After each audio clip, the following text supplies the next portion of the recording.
তো বন্ধুরা আজকে একটা ভাইরাল লোকেশনে যাইরাম। রিসেন্টলি ধর্মনগরের মধ্যে একটা জায়গা খুব বেশি ভাইরাল হয়, যেখানের মধ্যে সবাই রিলস বানাই আপলোড করে, ফটো আপলোড করে। তো আজকে ওই জায়গাতে যাই, আর তোমরাও দেখতে থাকো কোন জায়গায় যাই আর কই সেই জায়গা। তো লাস্ট অব্দি দেখতে থাকো। তো বাঁশবাগানের মধ্যে দিয়ে এই রাস্তাটা যায় এই লোকেশনে যাওয়ার লাগিয়া। আর আজকের ওয়েদারটা দেখো কি সুন্দর, বৃষ্টি পড়ে।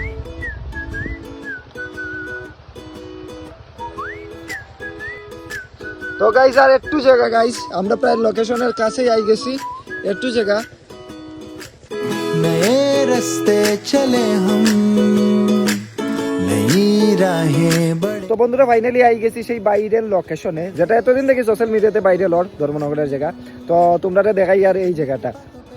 তো গাইস এই দেখো সেই ফুলের গাছটা, যেটা এতদিন দেখিয়া ধর্মনগরে ভাইরাল হর।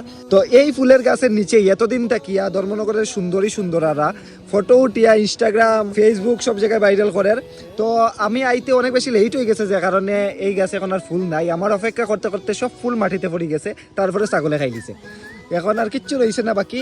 তো কিচ্ছু নাই বন্ধুরা, তোমরা দেখাই দিছি এই ভাইরাল লোকেশন। নেক্সট বছর যখন ফুল ফুটবো তখন তোমরা আইয়া ফটো উঠিও। আর এই দেখো চারিদিকের আজকের লোকেশনটা দেখো, রুদ্রও আছে, বৃষ্টিও আছে।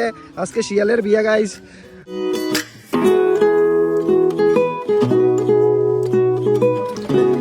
তো এই বাইরের লোকেশনে যাইতে হইলে সবার আগে তোমরা দিগলবাগ বড় ব্রিজের এখানে আই যাইবাই। তারপরে দিগলবাগ বড় ব্রিজ থাকিয়া হাতের ঠিক বাম দিকে এই রাস্তা দিয়ে একটু সামনে গেলেই ফাইলিবাই সেই বাইরের লোকেশনটা।